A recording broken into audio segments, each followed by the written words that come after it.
تمہید کے بعد آپ بچوں کو بغور سننے کی تاکید کے ساتھ عبارت کی قرأت کریں۔ آپ کے لیے میں قرأت کرتا ہوں۔ اندرون لاہور۔ لاہور پاکستان کا ایک خوبصورت اور تاریخی شہر ہے۔ اندرون لاہور کو پرانا لاہور بھی کہا جاتا ہے۔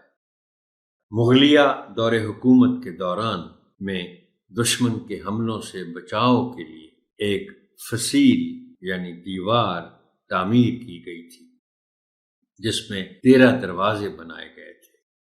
وقت کے ساتھ ساتھ یہ دیوار اور کچھ دروازے منہدم ہو گئے۔ جو دروازے موجود ہیں وہ لاہور شہر کے حسن کو 4 چاند لگائے ہوئے ہیں۔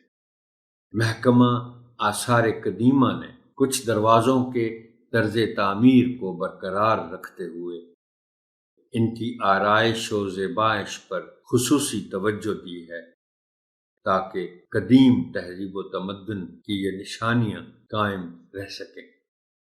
اندرون شہر کے مکانات کی تعمیر بھی بہت منفرد انداز میں کی گئی ہے۔ تمام مکانات کی چھتیں ایک دوسرے سے متصل ہیں۔ زیادہ تر گلیاں چھوٹی چھوٹی ہیں۔ لوگوں کے رہنے سہنے کے انداز بھی الگ ہیں۔ لوگ بہت ملنسار اور ایک دوسرے کے دکھ سکھ میں ساتھ دینے والے ہیں۔ اندرون شہر کے روایتی کھانوں کی لذت بھی بے مثال ہے۔ دروازوں کا تعارف حسب ذیل ہے۔ موچی دروازہ۔ اس دروازے کا اصل نام بادشاہ اکبر کے دور کے ایک محافظ پنڈت موتی رام کے نام پر موتی دروازہ رکھا گیا تھا۔ رنجیت سنگھ کے دور میں اس کا نام پہلے مورچی اور پھر موچی دروازہ مشہور ہو گیا۔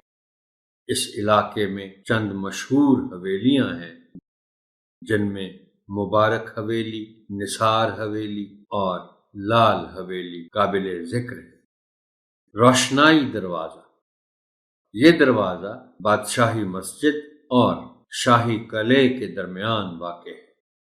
یہاں شاہی امراء کے محلات ہوا کرتے تھے، جن میں بڑے بڑے چراغ روشن کیے جاتے تھے، اس لیے اس کا نام روشنائی دروازہ پڑ گیا۔ مستی دروازہ۔ اس کا اصل نام مسجدی دروازہ تھا، کیونکہ یہاں شہنشاہ اکبر کی والدہ مریم زمانی کی مسجد واقع ہے۔ کشمیری دروازہ۔ اس دروازے کا رخ کشمیر کی طرف ہونے کی وجہ سے یہ کشمیری دروازہ کہلایا۔ مشہور سنہری مسجد بھی یہاں واقع ہے۔ دہلی دروازہ۔ اس دروازے کا رخ دہلی کی طرف ہونے کی وجہ سے یہ دہلی دروازہ کہلایا۔ تاریخی وزیر خان مسجد بھی اس دروازے کے اندر واقع ہے۔ چھوٹی اینٹوں اور چونے سے بنی اس دروازے کی عمارت قابل دید ہے۔ لاہور کا ریلوے اسٹیشن بھی قریب ہی ہے۔ اس دروازے کے سامنے لاہور کا مشہور لنڈا بازار بھی ہے۔ اس دروازے میں سیاحوں کی سہولت کے لیے رنگین اور خوبصورت شاہی رکشوں کا بندوبست کیا گیا ہے۔ یہاں روایتی کھانوں سے لطف اندوز ہونے کے لیے ریسٹورانٹ قائم کیے گئے ہیں۔ اس علاقے کے اونچے اونچے مکانات اور ان میں لکڑی کے چوبارے لوگوں کی توجہ کا مرکز بنتے ہیں۔ یہ مکانات اب ورلڈ بینک کی زیر نگرانی ہیں۔ اس کے حسن اور اصل خوبصورتی کو قائم رکھتے ہوئے ان کی تزئین و آرائش کی گئی ہے۔ اکبری دروازہ۔ یہ دروازہ اکبر کے عہد میں تعمیر کیا گیا۔ یہ شہر کی مشرقی سمت میں واقع ہے۔ یہاں لاہور کی سب سے بڑی تھوک اور پرچون مارکیٹ ہے، جہاں ہر قسم کی اجناس کی تجارت ہوتی ہے۔ شیروں والا دروازہ۔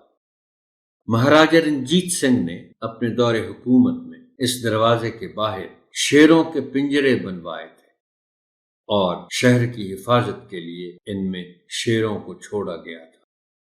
آج بھی شیروں کے نشان نمایاں طور پر نظر آتے ہیں۔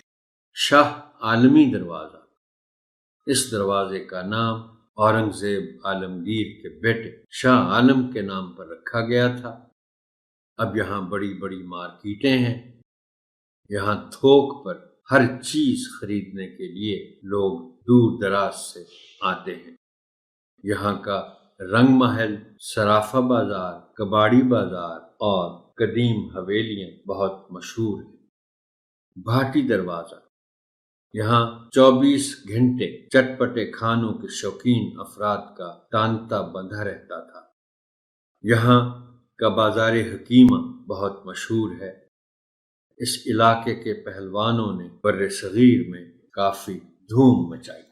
شاہ عالمی دروازہ، اس دروازے کا نام اورنگزیب عالمگیر کے بیٹے شاہ عالم کے نام پر رکھا گیا تھا۔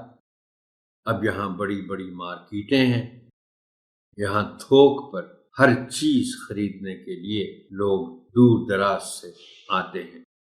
یہاں کا رنگ محل، صرافہ بازار، کباڑی بازار اور قدیم حویلیاں بہت مشہور ہیں۔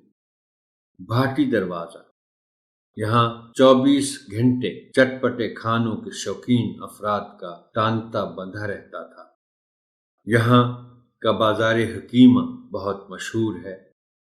اس علاقے کے پہلوانوں نے بر صغیر میں کافی دھوم مچائی۔ موری دروازہ، اس دروازے کا وقت کے ہاتھوں نشان مٹ چکا ہے۔ اردو بازار اس دروازے کے سامنے ہے۔